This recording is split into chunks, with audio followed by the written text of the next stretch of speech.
आपने सबसे पहले घबराना नहीं है। आपने सबसे पहले घबराना नहीं है। दुनिया जो है वो इंडिया की तरफ क्यों टिल्ट कर रही है? मिडल ईस्टर्न ममालिक जो हैं वो अपनी पुरानी हर चीज़ भूल भुला के वो जो पाकिस्तान ने पिछले 75 साल से उनके दिमाग में डाला हुआ था कि इसको हिंदू वर्सेस इस्लाम और कश्मीर और उसमें उस लेंस से देखना है। अब वो उस लेंस से भी नहीं देख रहे। अब वो जिसे कहते हैं ना, यूनिलैटरली बिल्कुल हर चीज़ जो है ना मुड़ गई है इंडिया की तरफ। पहली बात यह है कि अब भी पाकिस्तान डिनाइल में है। पाकिस्तान को आखिर में मना कर दिया कि हम जनाब कश्मीर इशू के हवाले से आपकी सपोर्ट नहीं कर सकते, जिसमें उन्होंने कश्मीर में इन्वेस्टमेंट या कश्मीर के हवाले से ये स्टेटमेंट देना कि ये इंडिया का इंटरनल मामला है। जब सऊदी अरब या यूएई इस तरह की स्टेटमेंट दे दे, क्या आपको फिफ्थ जनरेशन वार तो बहुत पीछे रह चुकी है, क्या आपको सिक्स्थ और सेवंथ जनरेशन वार चाहिए? जावेद चौधरी का आर्टिकल था, उसने कहा था 1971 में भी दुनिया की मत मारी जा चुकी थी। ये वही कौम है, आप बिल्कुल ना भूलें, जिन्होंने फातिमा जिन्ना को कहा था कि she is an Indian agent. ये वही कौम है जिन्होंने मुजीबुर रहमान को जलील किया था। ये वही कौम है जिन्होंने नारे लगाए थे कि उधर तुम इधर हम। ये वही कौम है जो कहते हैं कि अगर मैं नहीं तो पाकिस्तान के 3 टुकड़े। वाकई खुश होना चाहिए जो भी पाकिस्तान को 4 टुकड़ों में, 9 टुकड़ों में, 3 टुकड़ों में देखना चाहता है, उनको वाकई सेलिब्रेट करना चाहिए, क्योंकि हमारी अब डायरेक्शन बनी है।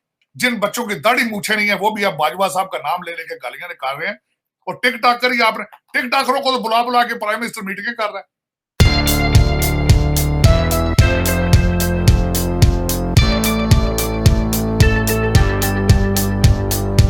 दुनिया जो है वो इंडिया की तरफ क्यों टिल्ट कर रही है? फॉर इंस्टेंस, पता तो चला कि जी ठीक है, अमेरिका ने तो एक समझा कि जी ठीक है, एक बड़ा मुल्क है, कमोडिटी मार्केट है, चीज़ें बेच सकते हैं।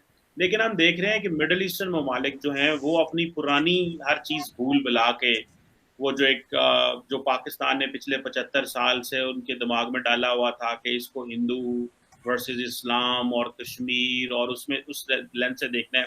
अब वो उस लेंस से भी नहीं देख रहे। अब वो जिसे कहते हैं ना, यूनिलैटरली बिल्कुल हर चीज जो है ना मुड़ गई है इंडिया की तरफ। Why India became so much relevant over the period of time? रही बात है, इसमें वक्त लगा है, ओवरनाइट तो नहीं हुआ। टिल्ट तो आप इसको कहेंगे सिर्फ पाकिस्तानी पॉइंट ऑफ व्यू से, लेकिन अगर आप वैसे इसको दूसरे आम नुक्ता नज़र से देखेंगे तो ये इसको आप हिंदुस्तान की कामयाबी कहेंगे कि आप ये कह सकते हैं कि इंडिया ने इंटरनेशनल एरिना जो है, इंटरनेशनल पॉलिटिक्स जो है, उसमें इतना बड़ा ब्रेक थ्रो कैसे कर लिया।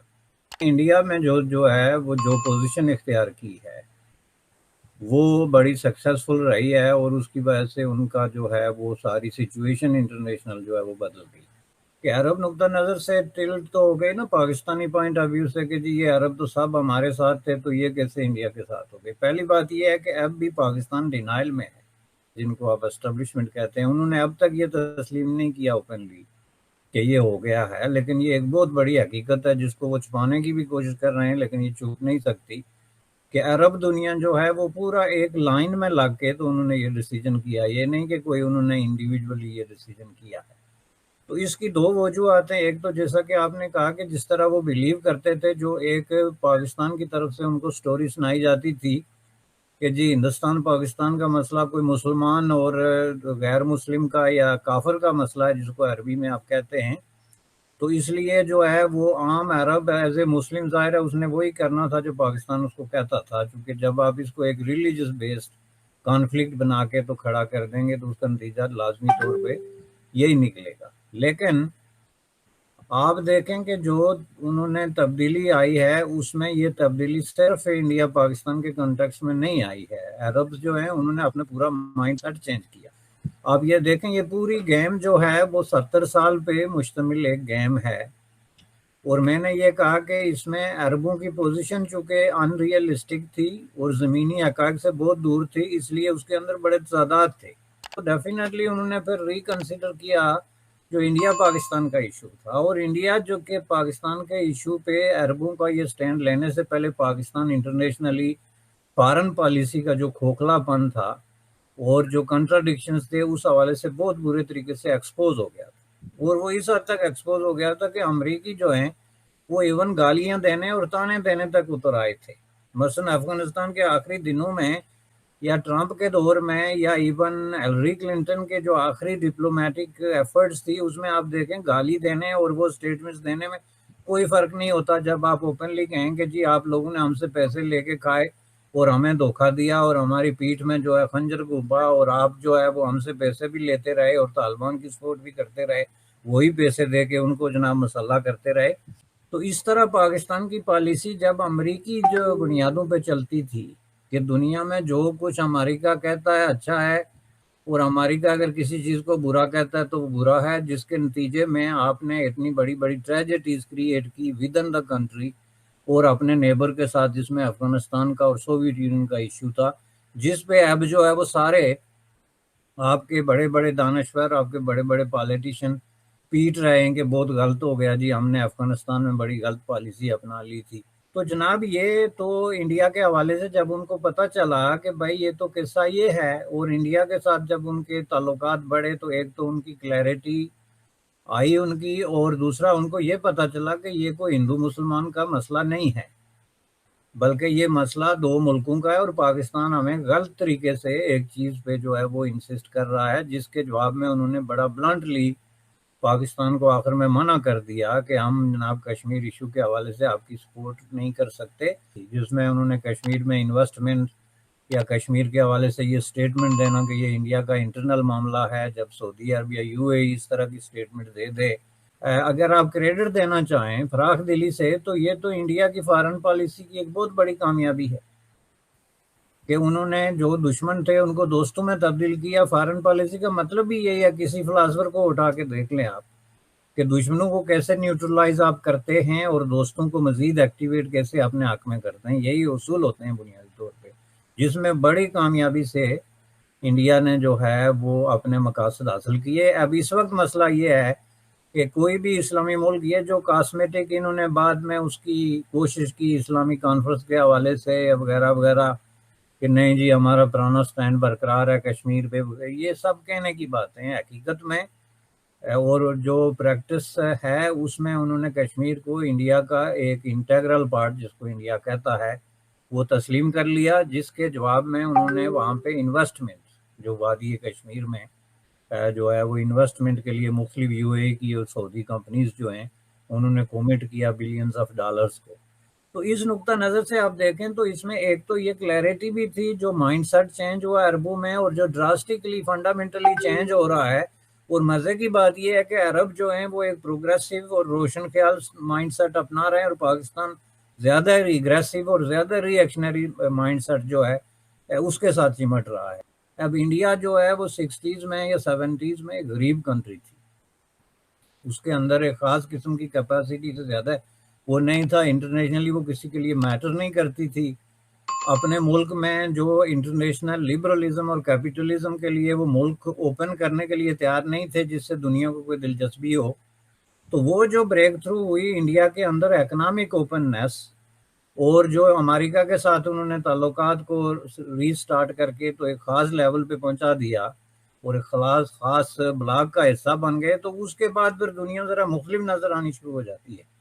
मेरा पहला क्वेश्चन हर पाकिस्तानी से ये होगा, आपको ये एक्सट्रीमिज्म चाहिए अभी मजीद? और आपने इसकी कितनी कीमत अदा की है पहले अफगानिस्तान के जरिए? आपको नया अफगानिस्तान चाहिए जो कि आपको बिल्कुल दे रहे हैं, जन्नत के टिकटें ने बांटी हैं फैसलाबाद। अगले दिन आपको मैंने कहा था कि उन्होंने कहा था कि इमरान खान को वोट दो, जन्नत का टिकट लो। क्या ये वाकई ये हमारी डायरेक्शन है? अफगानिस्तान एक खिलाफत चाहिए आपको इमरान खान जो कि उनका इरादा है कि अगले 20 साल में वो पहले कहते थे मुझे 10 साल चाहिए, एटलीस्ट मेरी पार्टी को 10 साल चाहिए। तो वाकई आप इमरान खान साहब के आसपास जो बच्चे छोटे छोटी उम्र के हैं, जो जिनके कोई हल्के नहीं है, जिनके कोई एक्सपीरियंस नहीं है, क्या आपको वाकई वो मजीद 10 साल चाहिए? वो क्या आपको फिफ्थ जनरेशन वार तो बहुत पीछे रह चुकी है, क्या आपको 6th और 7th जनरेशन वार चाहिए? जावेद चौधरी का आर्टिकल था, उसने कहा था 1971 में भी दुनिया की मत मारी जा चुकी थी। ये वही कौम है, आप बिल्कुल ना भूलें, जिन्होंने फातिमा जिन्ना को कहा था कि she is an Indian agent. ये वही कौम है जिन्होंने मुजीबुर रहमान को जलील किया था। ये वही कौम है जिन्होंने नारे लगाए थे कि उधर तुम इधर हम। ये वही कौम है जो कहते हैं कि अगर मैं नहीं तो पाकिस्तान के 3 टुकड़े। वजीर आजम मोदी साहब जो है वो दलाई लामा को लेकर लद्दाख में चले गए सिर्फ अमेरिका को खुश करने के लिए।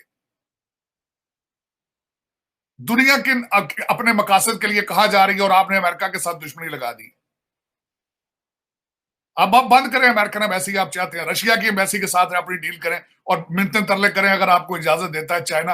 आपने तो कोशिश की थी, ग्वादर से वो हटे हैं तो आपने कराची प्लेट में रख के दिया था उनको, लेकिन वो नहीं लेना चाहते क्योंकि वो आपका असली चेहरा देख चुके हैं। जिस तरीके से आपने $26 बिलियन उनका लूटा है सी पैक में और उनके शहरी जिस तरह मारे उनके सिटीजन।